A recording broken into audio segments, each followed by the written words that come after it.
بسم اللہ الرحمن الرحیم۔ السلام علیکم، کیسے پیارے بچوں، امید کرتی ہوں خیریت سے ہوگے۔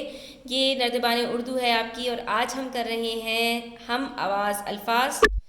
ان میں سے کچھ الفاظ ایسے ہیں جو آپ نے سنے ہوں گے، اور کچھ الفاظ ایسے ہیں جو آپ کے کانوں میں ابھی تک نہیں پڑے ہوں گے۔ تو ان الفاظ کو سیکھنے کے ساتھ ساتھ ہم ان کے معانی کے فرق کو جملوں کی مدد سے سمجھنے کی کوشش کریں گے۔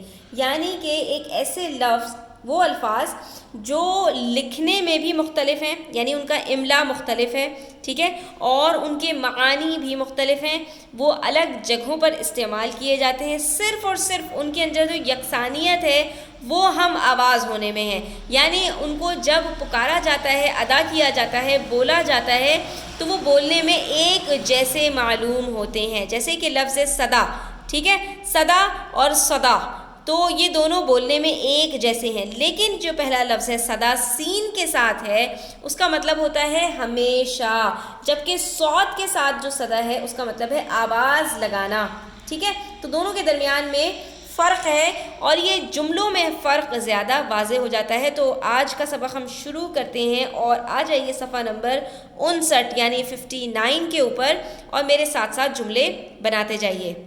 تو شروع کرتے ہیں۔ دادی امی نے دعا دی، سدا خوش رہو، یعنی ہمیشہ خوش رہو۔ اکثر بڑے دعا دیتے ہیں نا، سدا خوش رہو یعنی ہمیشہ شاد و آباد رہو، سدا۔ فقیر نے صدا لگائی، آواز لگائی، اور ایک جگہ بیٹھ گیا، ٹھیک ہے۔ اکثر ہم نے دیکھا ہے کہ فقیر باہر آواز لگا رہے ہوتے ہیں، سبزی والے بھی صدا لگا رہے ہوتے ہیں کہ سبزی لے لو، تو آواز لگانا یعنی زور سے آواز لگانا۔ اس کے بعد ہل، یعنی کہ جو ہل چلایا جاتا ہے، کوئی بیل وغیرہ باندھ کر اور زمین کو کھودا جاتا ہے، اس کو کہتے ہیں ہل چلانا۔ تو کسان کھیتوں میں ہل چلاتا ہے اور فصل اگاتا ہے، ٹھیک ہے۔ اور اس کے بعد یہ جو حل ہے، حلوے والے ہے سے، اس کا مطلب ہے کسی چیز کا، مسئلے کا حل نکالنا، سولوشن نکالنا۔ تو چاچو نے ریاضی کا سوال یعنی میتھس کا سوال چند منٹوں میں حل کر دیا، ٹھیک ہے۔ اس کے بعد کثرت، کثرت کہتے ہیں ایکسرسائز کرنے کو، ورزش کرنے کو۔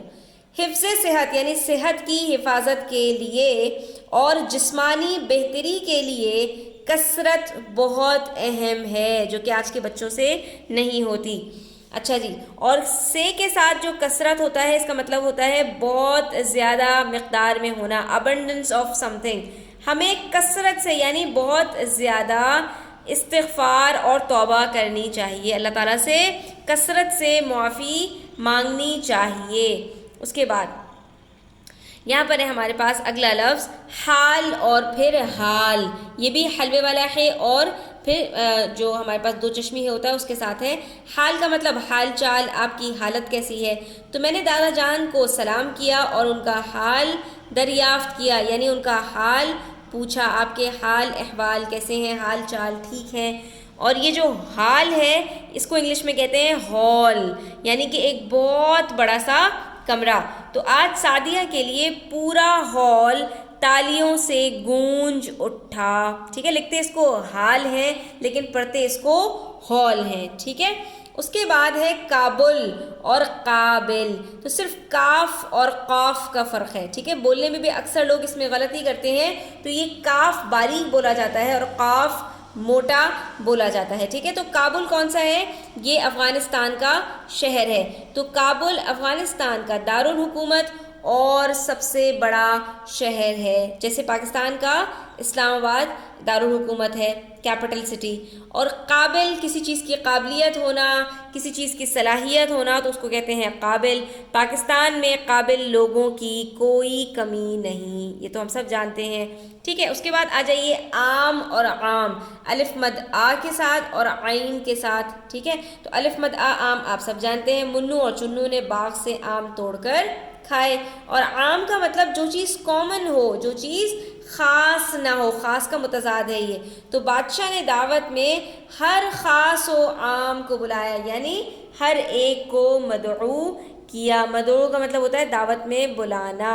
اس کے بعد ہے ہمارے پاس حلال اور حلال، تو ہے اور ہے سے بہت سارے الفاظ آ رہے ہیں، جیسے حل، حل، حال، حال، اور اب حلال اور ہلال۔ یہ حلال نہیں ہوتا، یہ ہوتا ہے ہلال، وہ ہوتا ہے حلال۔ زیر اور زبر کا بھی فرق ہے یہاں پر، ٹھیک ہے۔ بولنے میں بھی، تلفظ میں بھی ان میں تھوڑا سا فرق ہے۔ تو حلال کہتے ہیں جیسے اللہ تعالیٰ نے جو چیز ہمارے لیے جائز کر دی، اور حرام کہتے ہیں جو چیز جائز نہیں ہے، ناجائز ہے، الاؤڈ، ٹھیک ہے؟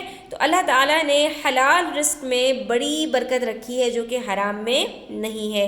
اور ہلال کی بات کریں تو بچوں مہینے کی ابتدائی 7 راتوں کا چاند ہلال کہلاتا ہے، اسی لیے آپ نے نام سنا ہوگا رؤیت ہلال کمیٹی، یعنی کہ چاند دیکھنے والی کمیٹی۔ رؤیت کہتے ہیں دیکھنے کو، عربی کا لفظ ہے، ٹھیک ہے؟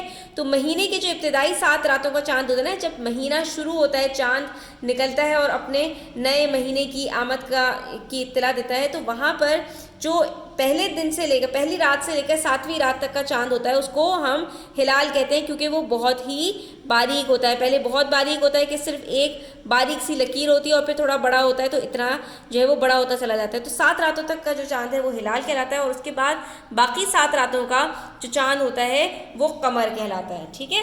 اس کے بعد آ جائیے عرض اور عرض، دونوں میں تھوڑا سا فرق ہے۔ عرض کہتے ہیں جیسے ہم پڑھتے ہیں نا پاک سرزمین شاد باد، تو اس میں آتا ہے نا عرض پاکستان، تو اس کا مطلب کیا ہے؟ پاکستان کی زمین، تو عرض کہتے ہیں زمین کو، ٹھیک ہے؟ یہ بھی عربی کا لفظ ہے۔ تو ہمارا کرۂ ارض، کرہ کہتے ہیں جو سرکل ہوتا ہے نا، تو ہماری جو بال ہے زمین کی وہ بیضوی شکل کی ہے۔ بیضوی کس کو کہتے ہیں؟ انڈے کی شکل ہے، یعنی اوول شیپ جو ہوتی ہے نا اس کو کہا جاتا ہے بیضوی۔ تو ہماری جو زمین ہے وہ بیضوی شکل کی ہے، یعنی اس کی جو شیپ ہے وہ بیضوی ہے۔ اور عرض کہتے ہیں، عرض ایک ہوتا ہے عرض اور ایک ہوتا ہے عرض، تو یہ عرض کہتے ہیں ریکویسٹ کرنے کو، جو عین کے ساتھ آتا ہے۔ اور عرض کیا ہوتا ہے؟ کسی بھی چیز کی جو چوڑائی ہوتی ہے، یعنی ایک چیز ہوتی ہے لمبائی اور ایک چیز ہوتی ہے چوڑائی، تو جو چوڑائی ہوتی ہے اس کو عرض کہا جاتا ہے۔ اب یہاں پر جو یہ عرض ہے اس کا مطلب ہوتا ہے کسی سے درخواست کرنا، ریکویسٹ کرنا۔ تو جو اللہ کے سامنے اپنی عرض پیش کرتا ہے کبھی نامراد نہیں ہوتا، کبھی ناکام نہیں ہوتا۔ اس کے بعد ہے ہمارے پاس عیال اور عیال، تو آپ دیکھ سکتے ہیں کہیں پر الف اور عین کا فرق آ رہا ہے، کہیں پر ح اور ہ کا فرق آ رہا ہے، ٹھیک ہے؟ تو اسی طرح سے ہمارے پاس زیادہ تر الفاظ کا فرق ہوتا ہے۔ عیال کہتے ہیں جو گھوڑے یا شیر وغیرہ کے گھنے بال ہوتے ہیں نا سر پر، اس کو کہا جاتا ہے، یعنی مین آف ہارس۔ لیکن عیال کہتے ہیں جو آپ کے فیملی ممبرز ہوتے ہیں، جو آپ کے گھر والے ہوتے ہیں۔ تو عیال کا سیسل کو زمبابوے میں اس کے سیاہ عیال یعنی سیاہ بالوں کی وجہ سے جانا جاتا ہے، جبکہ سب سے بہتر انسان وہ ہے جو اپنے اہل و عیال کے ساتھ اچھا ہو۔ یہ تو حدیث پاک کا مفہوم ہے، ٹھیک ہے؟ اچھا، اس کے بعد ہے ہمارے پاس علم اور علم۔ یہ علم نہیں ہے بچوں، یہ عین اور لام کے زبر کے ساتھ ہے۔ علم کہتے ہیں جھنڈے کو، فلیگ کو، اور علم کہتے ہیں کسی بھی دکھ اور درد کو۔ تو اللہ تعالی ہر قسم کے رنج و علم سے محفوظ فرمائے، ہر طرح کے دکھ اور تکلیف سے ہماری حفاظت فرمائے۔ اور آگے علم باندھنا جنگ شروع ہونے کی علامت ہے۔ پہلے جب جنگیں ہوا کرتی تھی تو جھنڈا گاڑ دیا جاتا تھا، اس بات کی علامت ہوتی تھی کہ اب جنگ چھڑنے والی ہے، جنگ شروع ہونے والی ہے۔ آج کے لیے اتنا ہی بچوں، یہاں پر ہمارا سبق ختم ہوتا ہے۔ امید کرتی ہوں آپ کے لیے کافی کچھ اس میں سیکھنے کے لیے ہوگا۔ ویڈیو اچھی لگی ہو تو لائک کیجیے گا، اپنے فرینڈس کے ساتھ شیئر کیجیے گا، زیادہ سے زیادہ شیئر کیا کریں، اس سے بہت سارے بچوں کو فائدہ ہوگا اور ہمیں بھی موٹیویشن ملتی ہے۔ چینل سبسکرائب نہیں کیا تو سبسکرائب کر لیجیے۔ اپنا خیال رکھیے گا، اللہ حافظ۔